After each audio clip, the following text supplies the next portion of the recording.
Today's guest on the YouTube Power Hour podcast is Summer of Summer Beauty, a licensed hairstylist of 18 years who's successfully running 2 YouTube channels while navigating a major content pivot in one of the most competitive niches on the platform. One channel has 343,000 subscribers and the other channel has almost 70,000. 3 years ago, a single haircut tutorial changed Summer's life. It got over 1.6 million views and it gave her the confidence to go full-time on YouTube. My most popular video on that channel is a short layered haircut tutorial. Within like 5 weeks, it had 1 million views. I mean, really, like overnight, my YouTube life essentially changed. But after feeling constrained by that content that she went viral for, she made a strategic decision 8 months ago that's now allowing her to expand into a broader beauty and styling without losing her audience. So in like June of 23, we started the second one because I wanted to do just like more fun content that like tried to sort of tell like a story or have a little bit more fun than just the repetitive nature of the tutorials. In this conversation, we break down how Summer manages 2 channels without burning out, her story behind why she actually has 2 YouTube channels, and the strategic shift from my YouTube Bootcamp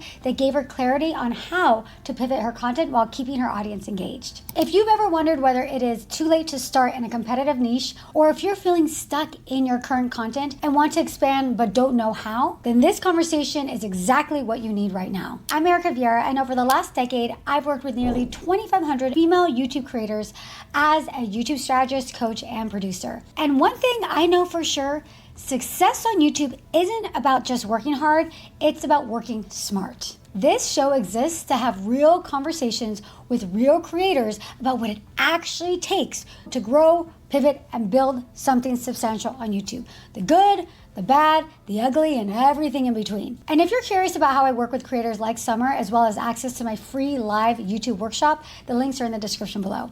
Ladies, class is in session. Hi, Summer. Welcome to the show. Hi, Erica. I'm excited to be here. Yes, I'm super excited to chat with you and talk to you about YouTube. But I want to get started with talking about the fact that you have 2 YouTube channels that you maintain. Yes. So I want you to share what came about the decision to have 2 different YouTube channels, which surprisingly kind of similar niche, but serving different audiences. Yeah. And how do you maintain that? So I decided to start the second one in, I think it was June of 2023. And I started my first channel in COVID, but I didn't really start doing it seriously until the beginning of 2021. My first channel, Styles by Summer, it's all haircutting tutorials. Like that's the basis. It's exactly how to learn how to cut hair, various haircuts. There are some content on there that's not just haircut alone, but that is what drives the views on that channel. And when I started that channel, I didn't necessarily intend for it to be a tutorial channel. I wanted to do product reviews, hair care tips, a little bit more of what I started doing on my second one. So on the Styles by Summer channel, my most popular video on that channel is a short layered haircut tutorial. That one I launched, I started doing that first channel in 2021 at the beginning. And then in December, posted that video.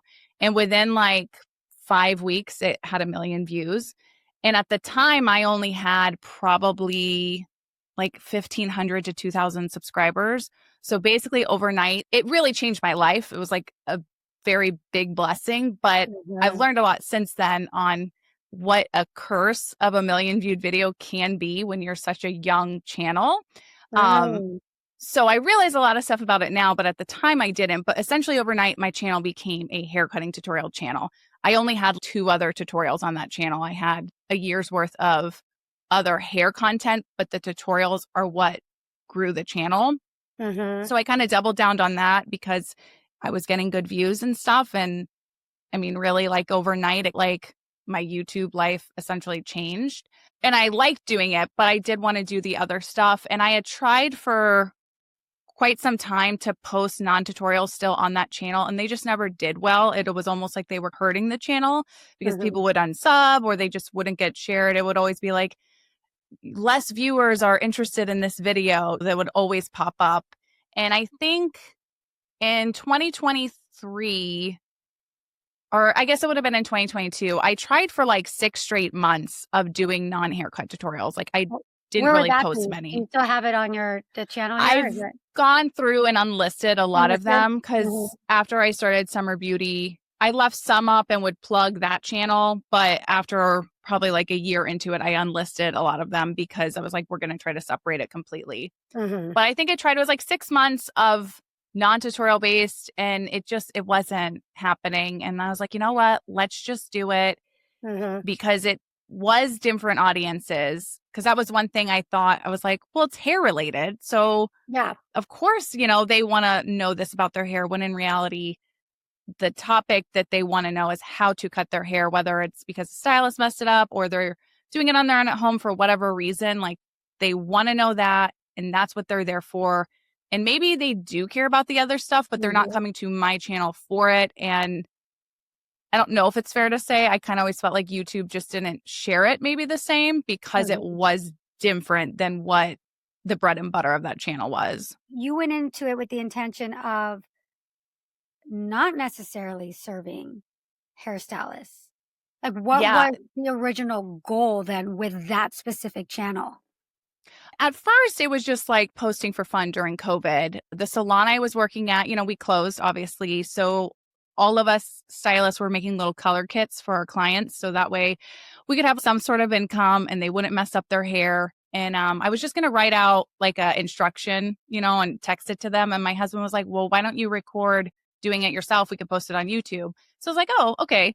And then we just had a kind of fun in COVID, filming content. But I really more so just wanted it to be how to do hair still, just not the cutting part. I didn't really have an interest in that at all. I just wanted it like, this is how you can curl your hair. This is the good products to use for getting growth. If you want volume, I was at the time obsessed with volume. I still kind of am. So that was a lot of what I focused on, and like fine, thin hair.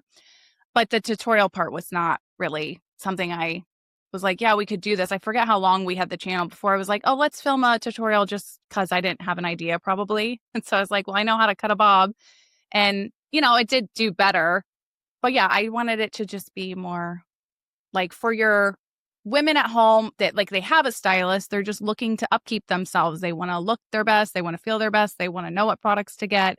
That was more so my goal of helping kind of guide people in the right direction for styling their hair and the right products to use and the right routine. When this viral video happened, you said it's a blessing and a curse.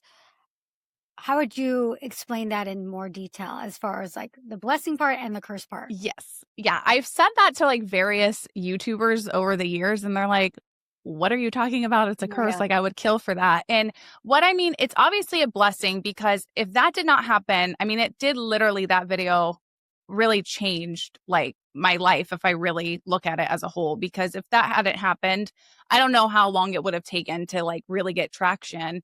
I was monetized, but it was, I don't know, like $200 maybe a month, to then like that month of December, I think I made like $4,000. So I was like, oh, we can, really do something here, rather than the whole first year, you're not making any money. The curse part is, I think when you get like a viral video and you're bigger and a larger channel, I don't think it's such a hindrance. Like it's great. You want that because you already have a stable audience. So you're reaching even more new people at that point. But I was so small. I got monetized in September. And like I said, I don't know, 1,500 to 2,000 subs is what I'm going to guess I had of people. So that's a very small audience to then just get exposed to all of these people. That's the channel then. Like that is the audience. That's what they came for. That's what they found. That's the audience YouTube is going to suggest more videos that are like it too, because that's what they watch. I didn't know it at the time. I just thought people really, liked me and liked the video and stuff. But I don't think I probably realized that video made my channel until like a year and a half later. I think like the whole first year of that video, like of 2022 to or 21 to 22, I guess, I think made up literally like 60% of my subscribers. And I didn't realize that at the time, but I'm like, okay, well, when I look back at it now, I'm like, well, no wonder I wasn't really getting anywhere, because this is a tutorial. This is what people want. And I feel like YouTube told me, hey, this is the content you should stick with. And I did like do other tutorials, obviously, as because they kept getting better views.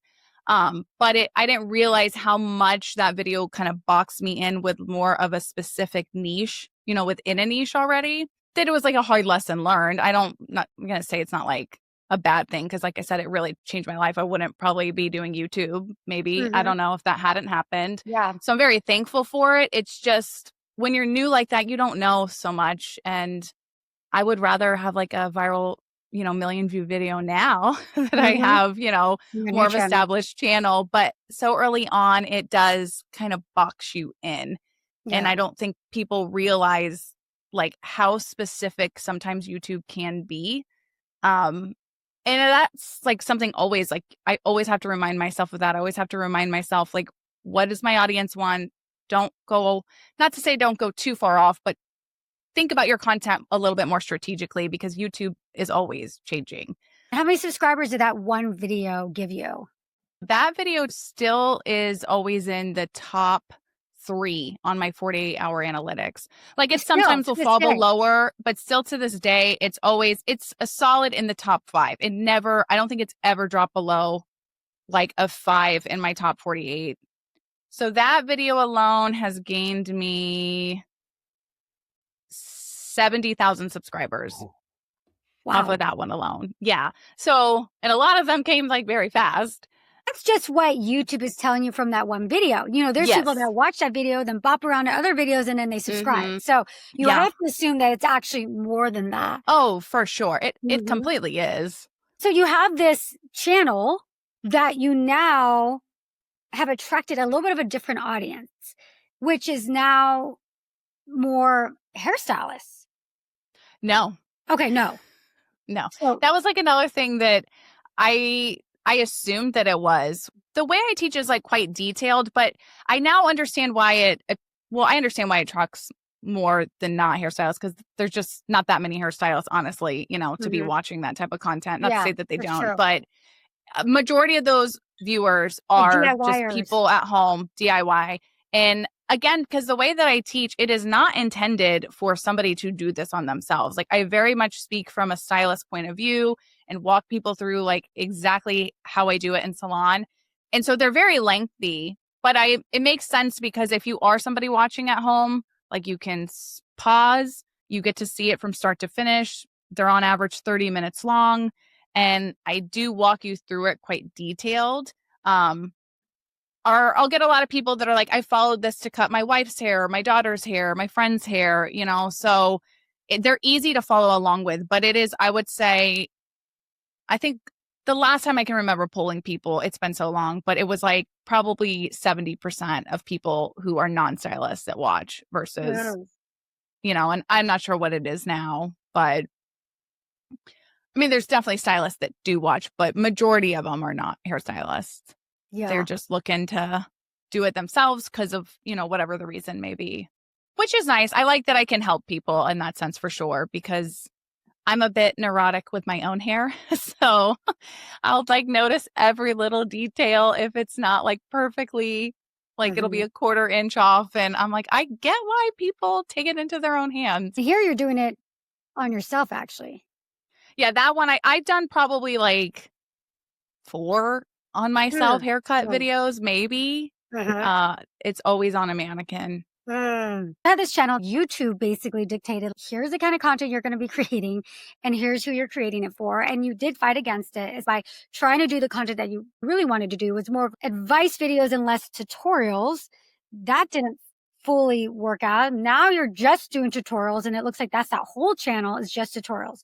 So let's talk about the second channel, the decision-making behind why you started the second channel. And also, why are you keeping this first channel? I get it. There's a lot of subscribers. Now you have 2 channels. Let's talk about that. So because I spent like the 6 months or so trying to do content that was more aligned with what I wanted to do originally with the channel, and it just wasn't happening. And it was like, they were always like 7 out of 10, 8 out of 10, 9 out of 10, So it was just kind of like demoralizing to a certain point. And I just kind of was like, let's just see, because I figured we had like the small audience that was watching those videos. And I'm like, hopefully they'll follow over and we can just separate the channels into 2 and then keep the content as far as like Styles by Summer remains like haircut tutorials or like a DIY blow dry or something on myself, but the other channel.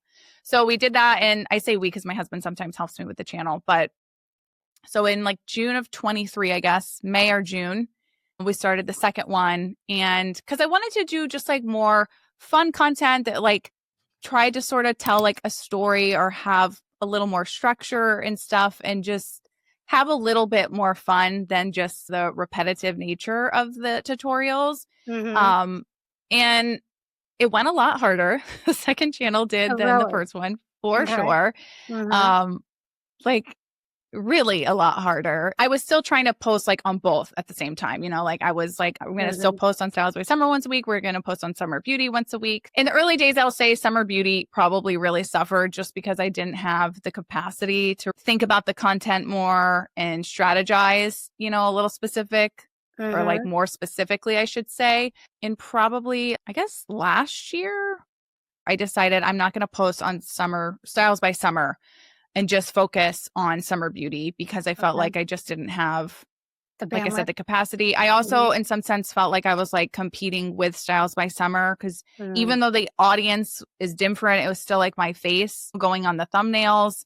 And when I would search, like I have a fake YouTube account that I try to, you know, like the stuff I think my viewers are watching. On that account, a lot of times they would always suggest a Styles by Summer video over the newer channel, which made sense. Like Summer Beauty was so new. Why are they going to push that small channel when I have a other channel that they're like, you have this channel here. What's wrong with you? Yeah. But I took about a 3-month break from posting on Styles by Summer, and that definitely helped kick up the views on Summer Beauty to get it in a better spot where I felt more comfortable. I also had tweaked the content some to be more like well put together compared to probably like what I was doing in the early days of that, just because I was like, we just got to post. We got to get the sub count up. We've got to, because I was treating it like I'd never done YouTube before. I was like, you have to post. You've got to be consistent. You've got to get your hours and monetization. So when I stopped posting on Styles by Summer, I do feel like I was able to get more traction on Summer Beauty.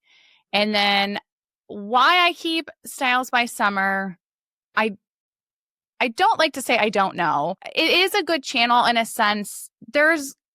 It's limited in a sense that the audience is so specific and it's great for ad revenue, but outside of that, there's not as much room to grow because the people are just looking for that one main resource. So like affiliate sales are not there as high.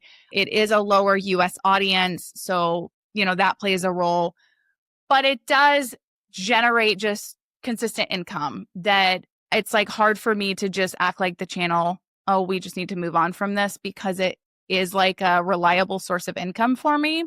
And when I realized I could take off like 3 months and the views like didn't even dip, like hardly at all, I was like, oh, okay. So I post on it more, you know, like once a month, twice a month. Over the summer, when I started taking the image consulting course I'm in, I started posting on that a little bit more just because I felt like I wasn't going to have as much mental clarity to do Summer Beauty while learning and wanting to plan more videos to what I was learning. So I was posting again on it more, but now I'm going to go back to taking a break. I have like this. Oh, really? You're going to take a break from from Styles by Summer again, probably. Summer again. Okay. Like, to focus more on Summer Beauty. Yes. Just because I'm almost done with my course. So I'll have more time now again, just because like it's fun to grow, but something is going to pay the price for your time. You can only do so much, you know? So I always say you have to triage. Even for me, like with my own YouTube channel, I took 2 years off when I had a third child. Just some things have to go and you have to decide from the monetization standpoint, from the time standpoint, like what's worth the ROI. And I remember having these conversations with you during the bootcamp, like why do you have these 2 channels? And you did say, now that you said it that you're like, it's just bringing in money. That's AdSense, right? It's AdSense. I mean, is some affiliate sales because I link like all my favorite products. I link the shears that I use. It's not like I don't generate any affiliate sales. It's just like if you compare the audience size on Summer Beauty versus Styles by Summer. So like I've always had a smaller audience and less views on Summer Beauty, but I sell more affiliate sales on that channel because that audience, they are looking to buy products. They want to be told what to buy. They want suggestions, where on the other channel, that's just not their main priority. It's good AdSense, but you're just limited in anything else, which is okay.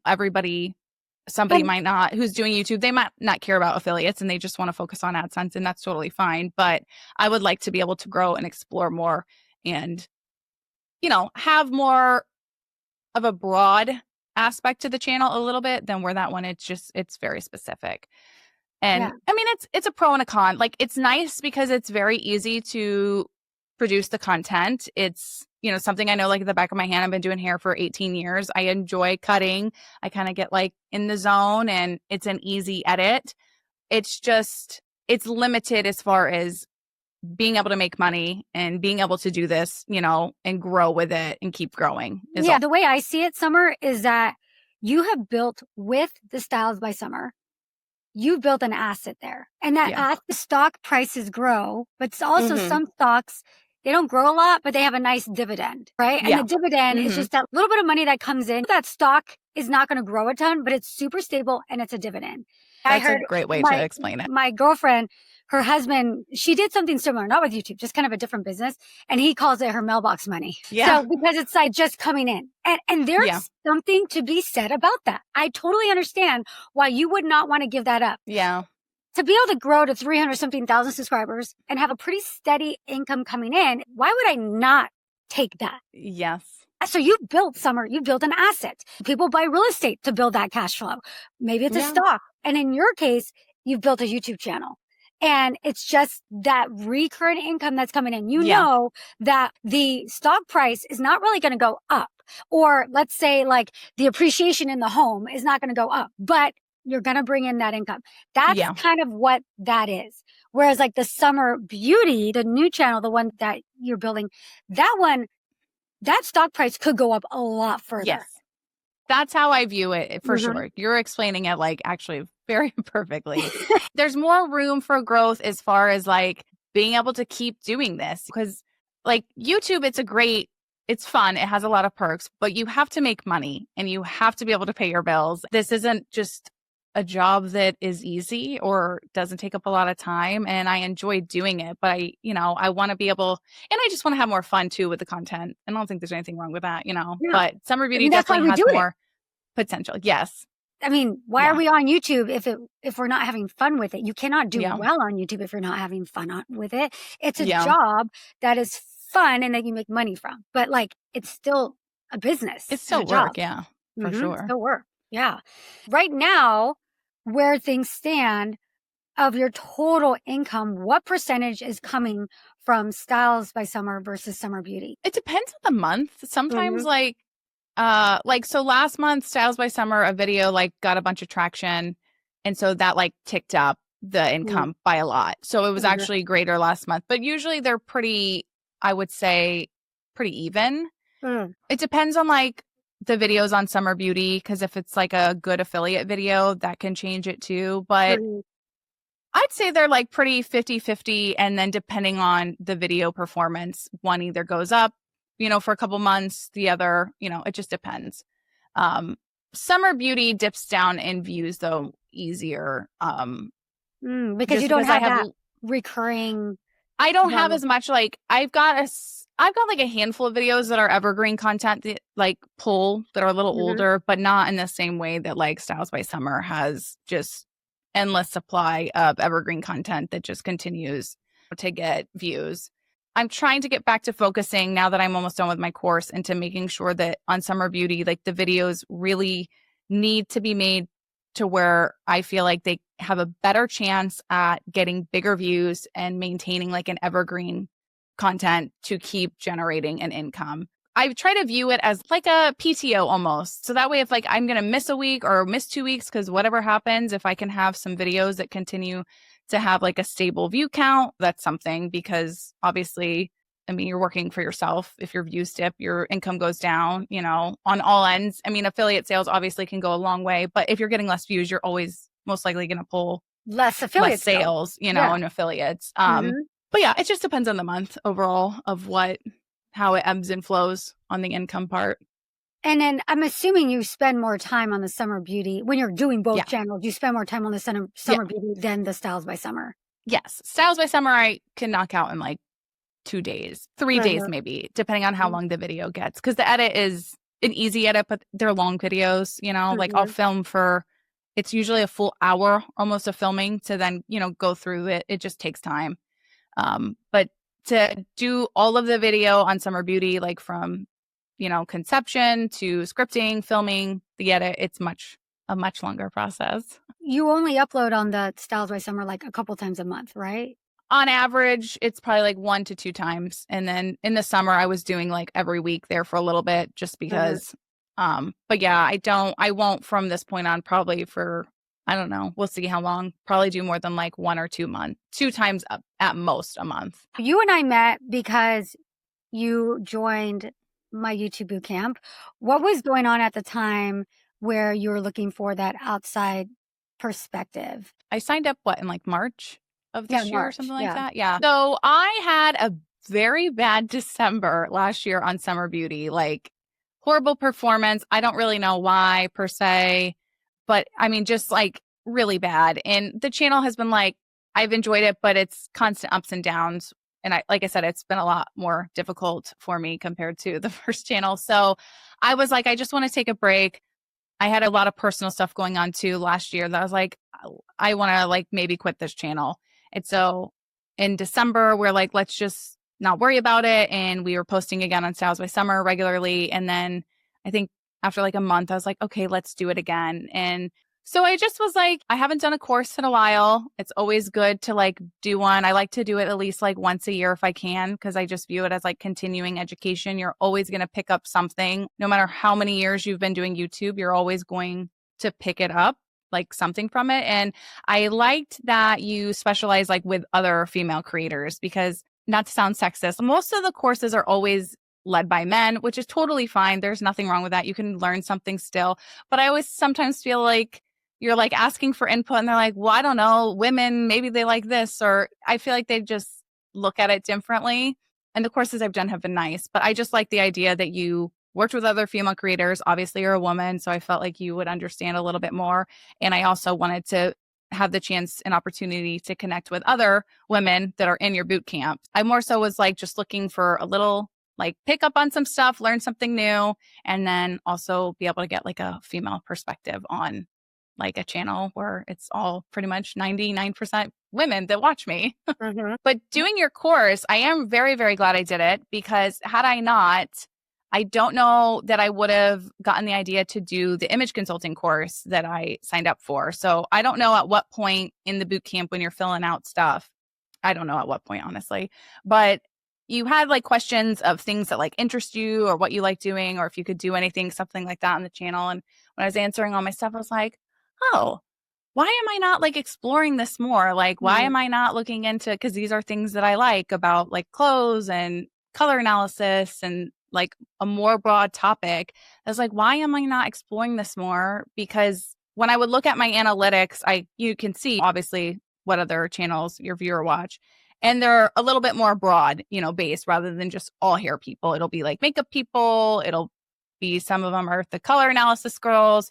I feel like this is something that I could do and expand and grow and have something new to offer and share with people, that it led me into thinking about and exploring that. So I was like, well, I got my money's worth out of that alone, because I don't know that I would have, thought about it, because I'd been so focused on just like growing the channel and only hair content, and you get like tunnel vision sometimes too much. So it's just nice when you can find a way to talk with other people and get more ideas, because you never know how you're going to get them either. Yeah, that's cool. I don't know if I knew that was the reason why. So what were some of the areas of the bootcamp that you felt was most impactful for you and what you were going through?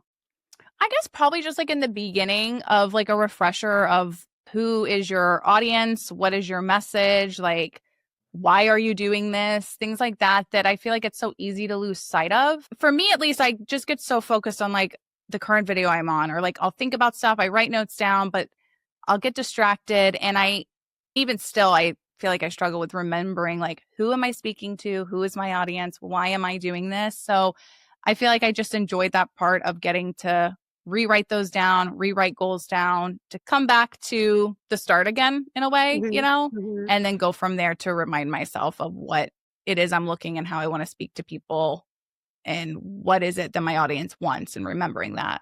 That's the one of the things that I love doing with people in the boot camp. And that's something that I found that throughout doing this for so long, so many people, and you've taken other courses, and there's value to everything. Like you said, there's things that you learn. Yeah. And I feel that my approach, and maybe it is because I'm a woman and I only work with women or mainly women, but my approach really truly has been, you can find the answers within. And that is a Yeah. big thing that I have found by working with people. And I think maybe because there's like that part coach in me too. The answer is literally inside of you. And for almost everybody it is. So it's just a matter of bringing that out of people. And I think a lot of people forget that. They're listening to a lot of different advice and like, why should we do this and this? And you go crazy. And it ended up not being in alignment with what you want to be doing. And then you go down this path. This is what they told me to do. And like, this is what they're doing, but why isn't it working for me? And that's why in the bootcamp, it's the 3 phases. And what you're talking about is phase 1, which is your YouTube brand story. It's that brand story that brings your internal experiences and who you are to the surface to figure out, now, how do we work with this? It's a very introspective work that I find that when people tell me they go through it, that is the thing that changed the game for me. Therapeutic.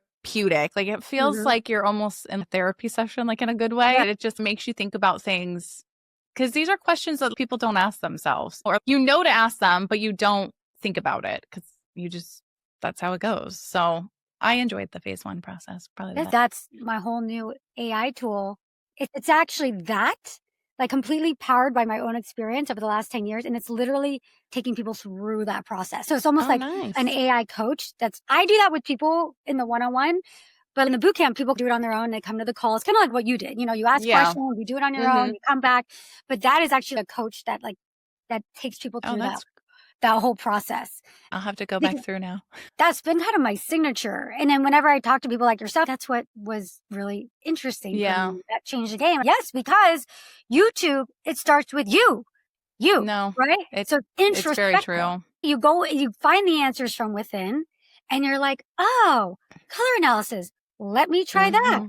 Let's talk about that. From when you got that aha moment when you were going through the bootcamp, how did you then implement it into a channel that was really more for hair? I think why I also felt it was work. Well, for one, I could see that like some of the other channels my audience were watching kind of fit in that whole area. But then I also like some of my top performing videos are best haircuts for your face shape and analyzing your face shape.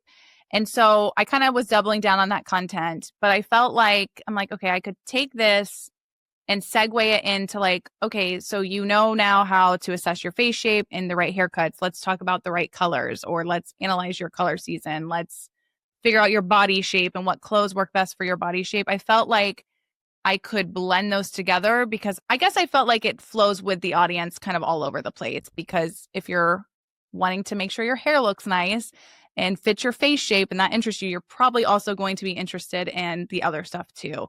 So, the whole thing came to on the idea of, I felt like it was something that I could create a business model, an idea to offer like digital services too. Because I was thinking of doing like the consultations online or the face shape stuff, like where I would analyze people's face shape. But I also was like, I want a way to offer more to people too, and not just have like only one thing to offer, because that's not very exciting. I felt like, or I felt like people need more. Like I love hair. I'm always going to love hair, but I'm like, it is really only just one part of the whole package that you kind of need. I want to be able to help people with all of it, not just the one. So I thought that the image consulting was the best way to like give myself more knowledge, obviously, and learn a lot more, and then be able to offer like actual real knowledge. Not that I just, it's my opinion. I've also like, because I'm studying it and I'm learning it and applying it to myself. So the whole idea came up to also be able to launch a digital service when I'm done with the course. Just because I love YouTube, but it has changed a lot. I feel like a lot of people are starting to notice you also maybe need to have something outside of YouTube to generate more income. And also to just have another option of income and not just be like all eggs in one basket, if that makes sense. I mean, I think that's a smart way to do it with YouTube. Is like, I always say with YouTube, it's the monetization diamond. There's 4 main ways to make an income on YouTube: AdSense, affiliates, brand deals, and your own products and services. Yeah. And a lot of people like within your niche, like the hair, beauty, lifestyle kind of niche, they don't necessarily have their own products and services. They can make a killing with brand deals Yeah. and affiliates. But there is that one component of the diamond that is Yeah. missing for a lot of people. And I know a lot of people will kind of do what you're doing. It's like, you know what? I could offer a service. And I think that's, you know, Yeah. now you're kind of really diversifying your income streams. Yeah. Because we had thought on My Styles by Summer, I was like, could we sell a product on there? But I was like, I'm not sure. And then we thought about it on Summer Beauty, but I was like, I don't necessarily want like a physical item. And there was like, no, I was like, I don't want to create like a hair product line. It's just not something I want to do. I don't have any desire to do that. And I didn't really want a physical product. So I was like, I think I've been thinking longer in the back of my mind of like, what could I offer online to people that could be like a business that we could do, you know, that obviously is run through YouTube, like YouTube would push it to the outside business. But I felt like when I thought of the image consulting stuff in your course, I was like, I feel like this just makes the most sense to have like a complete, like full circle package of something I can offer to people that's all online. So I can help as many people. I'm not going to be tied to just like one set area or only in the US. We can do, you know, everybody. So I felt like it made the most sense. And it also just really like had a ton of interest to me. Like I was excited about it. It's been a lot of fun. It's been really like a super life-changing. I feel like sounds dramatic, but it's really been like very beneficial and helpful. And I've really enjoyed doing the course. So I'm very excited for what's to come. I'll be done with my course by the end of the year. So hopefully like early next year, I'll be able to launch something. We're working on the website and all that stuff, but it's been very exciting. Do you get like a certificate? Is that what you're getting at? When I'm done, yeah. So I have to do like a actual, you know, case with a person and test them and then do the steps.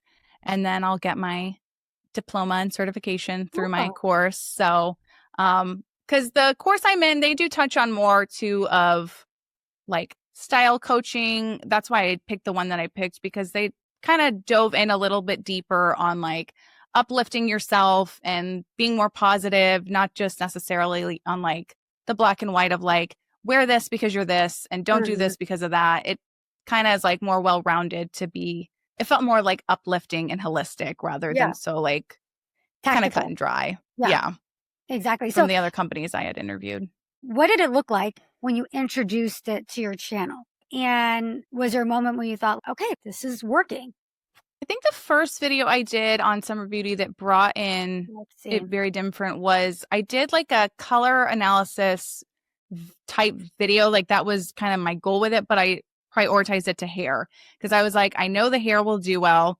So it'd be a good way to like give the idea to people that I talk about color analysis and also set like still be on brand with what the channel is, but also like open up the doors for a new topic.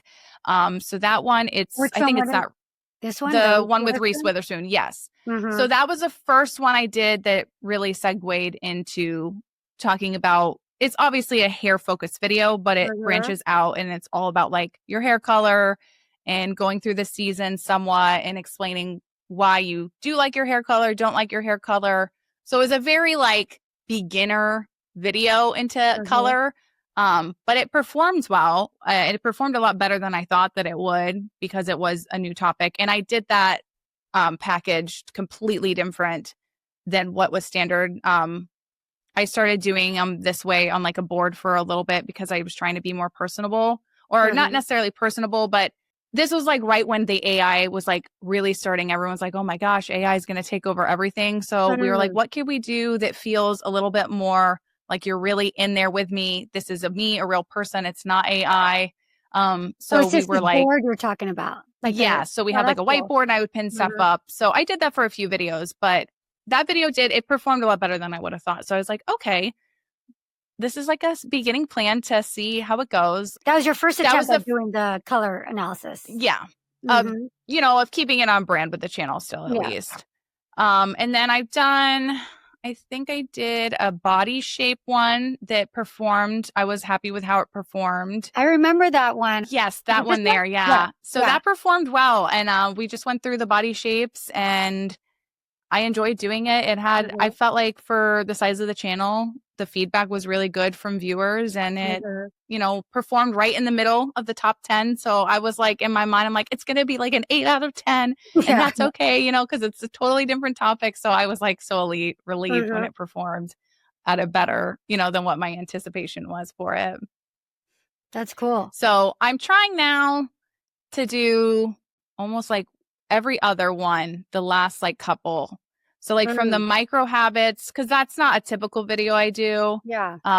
But like from that one on, we've done kind of like every other video has been something to do with not hair and branching out into other topics.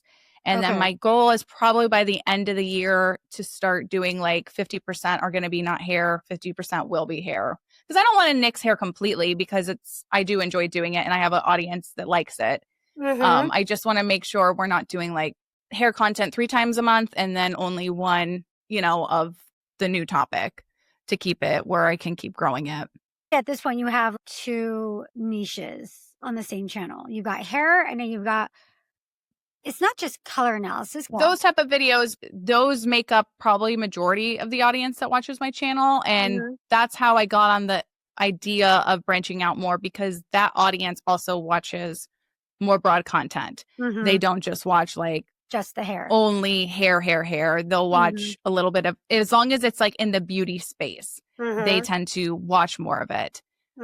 Rather than just so specific. And because it's something I want to be able to offer people and I enjoy the videos. So I would have a bucket of hair, like parting, face shapes, probably then like a hair care type thing. And then the other 2 videos a month would be something to do with either clothing or color analysis, body shape, stuff like that.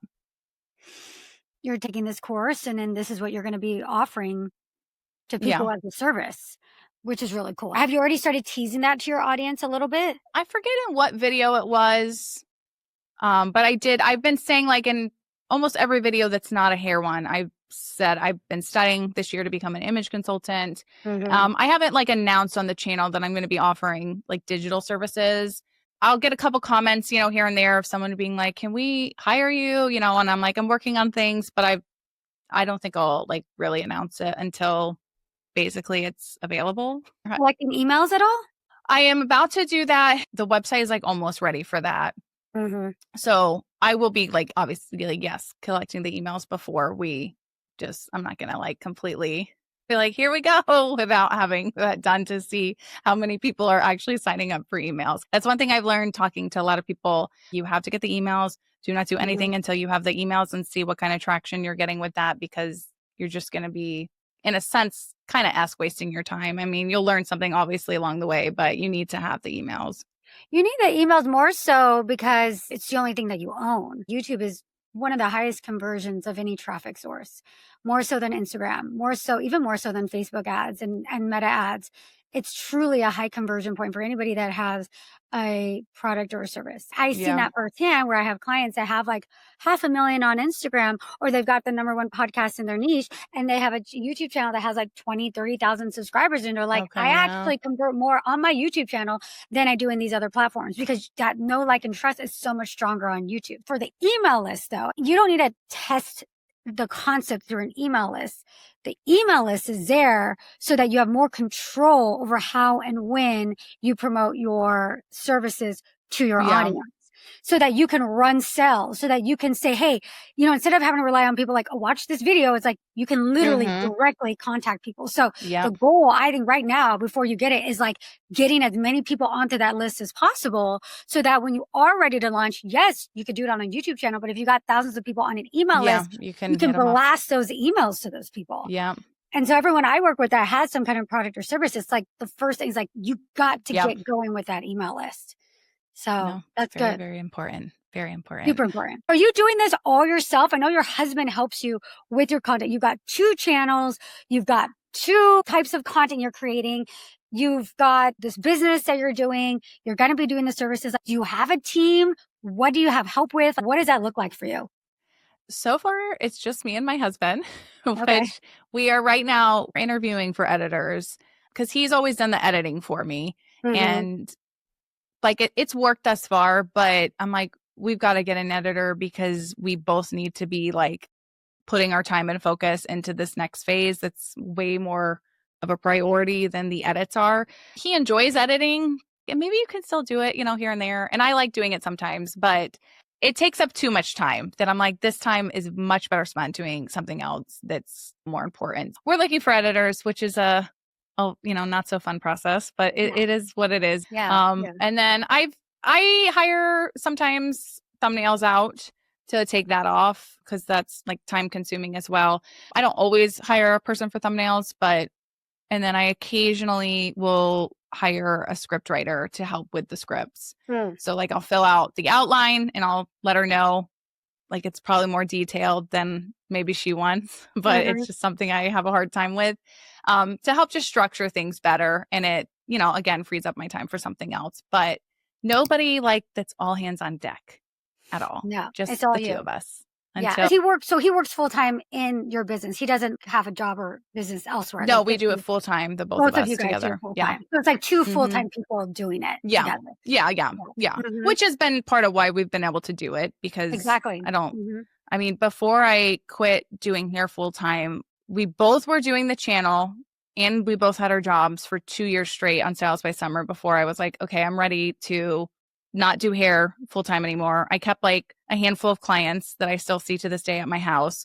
But otherwise I was like, I'm going to die if I keep working like this. Like, I don't know how, to work 2 full times. It's like, it's so rough. So the fact that we do it, we are able to obviously do a little bit more than if you're working another job. But because now we're trying to start a business, I'm like, we have to have the time to put into that and not edit. So he's helping you then with the color consulting business end of things. Yeah. And are you planning on using just YouTube as a top of funnel for that? I'm not sure yet. I mean, for right now, that's my focus. And then I feel like once we get it kind of up and going, maybe I'll explore more. For right now, because right now, obviously, I have ideas of what we want to do with it. But I'm like, I've got to just get the course finished. Yeah, we got to finish it up. I'm almost done. Almost done. It was more involved, I guess, than I thought it would be, which is, I think, a good thing. I overestimated myself and what I could do. Because I was like, I can do this like 20 hours a week, no problem, and still do YouTube full time, and which was just not with 2 channels possible.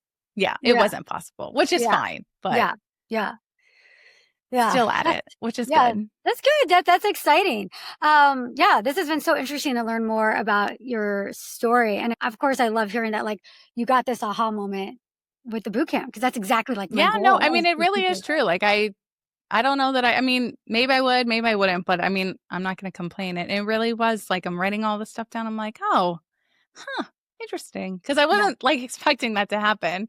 I was not expecting to go that route. I was like hair all day and no. Yeah. So I'm happy with where it's going and leading. I'm excited for the new year for sure. If you hadn't joined the bootcamp, where do you think you'd be now with your channel? I'm not really sure, honestly, because YouTube is like such a up and down ride at times, like you'll have content that performs really good and then it might go stale.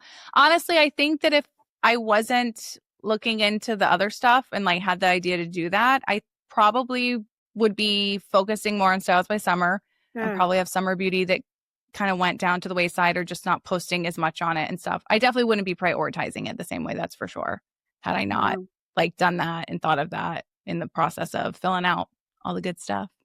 So it kind of revitalizes Summer Beauty in a way. Oh, definitely, for sure. Because that's how I also like wanted to do the course too. I mean, I wanted like to do obviously continuing education, but I wasn't happy with where the channel was at Summer Beauty. So I was like, I need something, and it's been a while, so let's do a course again. Well, thank you, Summer. This has been really cool to just learn a little bit more about your story and everything that happened with the 2 channels and where you're going. Yeah. And for people that don't know you or where your content is, I mean, we kind of showed it here, but where can they find you? You can find me at Summer Beauty on YouTube. You can also find my other channel, Styles by Summer. And then I am on Instagram, though I don't actively post on there, at Styles by Summer Beauty. Awesome. Well, thank you, Summer. This has been awesome. Yeah. And it's been fun. Thank you for having me. Yes, this has been cool. Awesome. Thanks, Summer. Thank you.